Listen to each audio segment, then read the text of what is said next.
একটা মেয়ে মানুষের সুন্দরী হওয়ার থেকেও কিন্তু ভাগ্যবতী হওয়াটা খুব বেশি জরুরি। হ্যালো এভরিওয়ান, আসসালামু আলাইকুম। নিপুস লাইফস্টাইলে আমি নিপু আরো একটি ভিডিও নিয়ে আপনাদের মাঝে চলে এলাম। আশা করছি কাছে দূরে সবাই অনেক ভালো আছেন। আমি এবং আমার পরিবার আলহামদুলিল্লাহ অনেক ভালো আছি।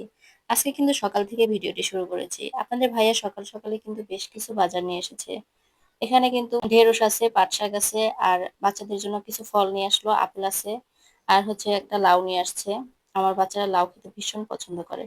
আর একটা পাকা পেঁপে নিয়ে আসছে। আমাদের ভাইয়া পেঁপেটা আনার সাথে সাথেই কেটে নিচ্ছে, বলতেছে আমি অফিসে যাওয়ার আগে খেয়ে যাই। আর সকালে কিন্তু আপনাদের ভাইয়া পেঁপে খেয়ে গেছে, আর কিছুই কিন্তু খায়। আর পেঁপেটা খারাপ না, মোটামুটি ভালোই হয়েছিল, তেমন একটা মিষ্টি হয়নি। বর্ষার সিজনে কিন্তু এই ধরনের ফলগুলো তেমন একটা মিষ্টি হয় না। পেঁপে, তারপরে হচ্ছে পেয়ারা, এগুলো কিন্তু বর্ষার সময় খুব একটা যে মিষ্টি হয় তা না।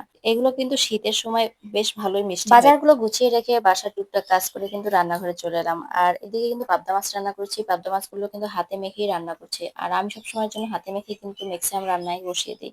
এতে করে কিন্তু দেখা গেছে সময় অনেকটা কম হয়। আর আমার কাছে খেতেও অনেকটা বেশি ভালো লাগে। এদিকে কিন্তু চালটা ভালোভাবে ধুয়ে রাইস কুকারে কিন্তু ভাত রান্না বসিয়ে দিলাম। আমি সবসময়ের জন্য রাইস কুকারেই ভাত রান্না করি। আর এ পর্যায়ে কিন্তু আমার মাছ রান্না হয়ে গেছে। আমি কিন্তু ডালটা ভালোভাবে সিদ্ধ করে শিলপাটায় খুব ভালোভাবে বেটে নিয়েছি। পাট শাক ডালের জন্য কিন্তু ডালটা খুব ভালোভাবে মিহি করে বেটে নিতে হয়। তা না হয় কিন্তু ডালটা খেতে ভালো লাগে না। আর ডালটা কিন্তু আমার প্রায় হয়ে গেছে। আমি কিন্তু এ পর্যায়ে শাক দিয়ে দিয়েছি। সিজনের সময় ফ্রিজে কিন্তু কিছু আমি আম রেখেছিলাম, কাঁচা আম। যদিও এখন পেকে গেছে, কেন জানি না। ফ্রিজে রাখার পরে আমটা দেখি কালার হয়ে গেছে। শাকটা সিদ্ধ হওয়ার জন্য কিন্তু হালকা আঁচে ডালটা আরো কিছুক্ষণ জাল দিয়ে নিয়েছি। আর এ পর্যায়ে কিন্তু আমার ডালটা একদম হয়ে গেছে। শাকটা কিন্তু খুব সুন্দরভাবে সেদ্ধ হয়ে গেছে। আর আমি কিন্তু ফোড়নের জন্য কিছু পেঁয়াজ আর কিছু রসুন ভেজে নিচ্ছি। ডাল রান্নায় আমি বরাবরের জন্য এই রসুনটা একটু বেশি দিয়ে থাকি, তাহলে আমার কাছে খেতে একটু বেশি ভালো লাগে। এ পর্যায়ে কিন্তু আমার রান্না একদমই শেষ। এখন যদি একটু ধনিয়া পাতা দেওয়া যেত তাহলে কিন্তু অনেক সুন্দর একটা সেন্ট আসতো। রান্না করতে করতে হঠাৎই আমার মনে পড়লো যে সকালে কিন্তু আমি পেঁপে কেটেছিলাম, তো ওই পেঁপের কিন্তু কিছু বীজ রেখেছিলাম যে আমি বারান্দায় লাগাবো। তখন কিন্তু আমি সাথে সাথে বারান্দায় চলে আসলাম বীজগুলো নিয়ে। আর মাটিতে লাগিয়ে দিলাম। দেখা যাক কি হয়, হয় কিনা আদৌ। এখন আল্লাহ ভরসা। বিকালে নাস্তায় কিন্তু আজকে পেঁয়াজু ছিল। তো আমার বড় বাচ্চাটা পেঁয়াজু খেতে ভীষণ পছন্দ করে, তো ভাবলাম ওর জন্য কিছু পেঁয়াজু বানিয়ে নিই। আর তখনই হঠাৎ মনে পড়লো যে আমার ফ্রিজে কিছু পাট শাকের পাতা রয়েছে।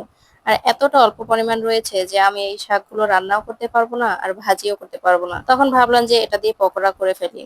পাট শাক দিয়ে পকোড়া বেশ ভালো লাগে খেতে। শুরুতেই যে কথাটি বলেছিলাম, মেয়েদের সুন্দরী হওয়ার থেকেও ভাগ্যবতী হওয়াটা খুব বেশি দরকার। আসলেই কিন্তু একদম বাস্তব কথা। কারণ আমার পরিচিত অনেক আপুরাই আছে যারা দেখতে অনেক সুন্দর, কিন্তু তাদের জীবনটা এতটা এলোমেলো, কি বলবো। যাই হোক, কি আর বলবো, আল্লাহ সবাইকে ভালো রাখুক, সবার জীবনে সুখ আনুক। জীবনে যদি সুখ শান্তি না আসে তাহলে কিন্তু জীবনটা মূল্যহীন হয়ে যায়। আর এর জন্যই বলে সুন্দরীর থেকে ভাগ্যবতী হওয়াটা বেশি জরুরি।